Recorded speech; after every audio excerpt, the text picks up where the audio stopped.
More on all of those stories are coming up for you shortly. But right now, we're going to have a look at how some of the day's top news stories have been viewed online. It's time for Media Watch with James Creedon. Hi there, Hi, James. Catherine.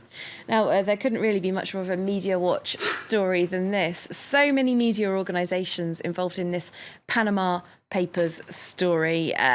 Perhaps not surprising then that you're looking at some of the different aspects of these revelations. I've decided it can't be summed up in 5 minutes, so I'm cancelling Media Watch this evening. Okay, it's just fine. an impossible task. We'll give you your own series for this one. Thank you. But no, a tentacular story with so many different angles to it, so many different countries looking at their particular citizens or leaders often who have been affected. It's really got many elements to it. First of all, just to focus on the fact that this was a massive collaboration between journalists across various different media.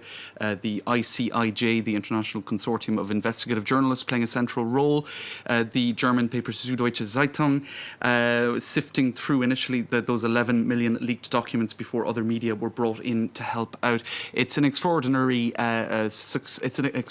operation, really, media operation, holding the rich and powerful to account, as this headline says in the conversation. Now, they say in that article, 1% of the world's population owns half the wealth and they like to hoard it, as we often see on Facebook posters reminding us. Well, things may finally be changing. This is the third major offshore data leak in as many years.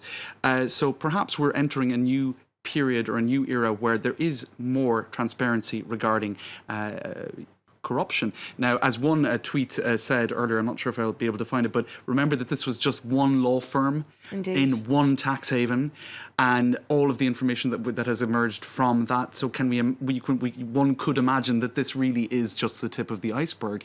But the fact that we're having leaks like this actually on a regular basis now is maybe reassuring, A, when it comes to the success of collaboration in terms of investigative journalism, and B, also the confidence that is being, the courage rather, that whistleblowers are demonstrating. And this tweet here says, is this courage becoming contagious? It is. People are now perhaps seeing that this is possible to lift the lid on massive amounts of corruption, and that it does in fact make a difference.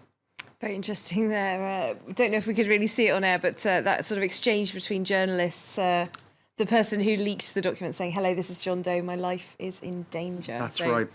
And it's not the first time we've heard whistleblowers, for example, Edward Snowden, talk about the extent to which they were really worried about their safety when they were unveiling very sensitive information. And Edward Snowden has had a few things to say about the Panama Papers, hasn't he? That's right. It's very interesting to look at his Twitter account today, because he's focusing more on Iceland. Now, Iceland's Prime Minister implicated on this, but we know that a lot of people in the Russian inner circle of power were also affected. But of course, he has been granted asylum in Russia. So delicate position for a man who's all in favour of transparency. He can't really focus too much on that for obvious reasons, I would say. So here's his Twitter account talking about the biggest leak in the history of data journalism. It just went live. It's about corruption. And some people saying, well, why didn't you share this image, Edward Snowden, or this image? I suppose maybe he just had to be a little bit pragmatic in that regard. The Moscow Times talking about how the Russian media are really staying away from this, the state media, or giving the microphone to, for example, the spokesman for the Kremlin, who is essentially saying that this is a CIA plot.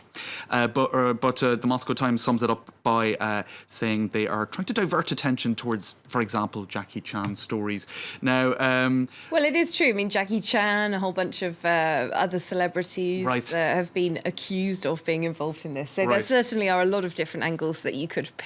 That's right. And indeed, even it's interesting to respond, for example, to Mr. Peskov, who is Vladimir Putin's spokesman, saying, oh, CIA plot. Well, just look over the border in Ukraine, where Mr. Poroshenko's offshore tax plan is also being revealed for all to see.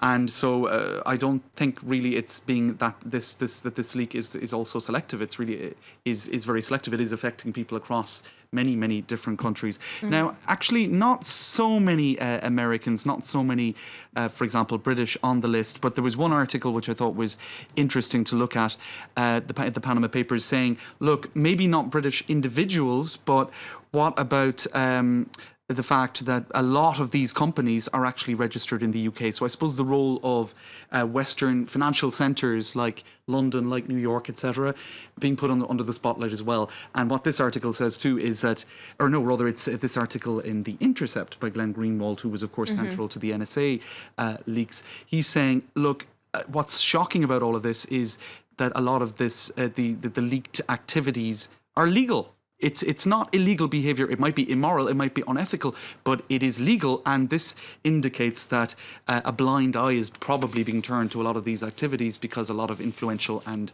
powerful people are involved or are concerned. And for example, if Panama or the Cayman Islands were acting to undermine the integrity of the global pharmaceutical patent system, says Glenn Greenwald, the United States might do something to stop them. So perhaps turning a blind eye, that's maybe one of the more central elements to this story, legal behaviour that is perhaps unacceptable. All right, thanks so much. I'm sure this is a story we're going to be talking about for many days to come. Thanks Indeed. so much for now. James Creedon there with Mediawatch.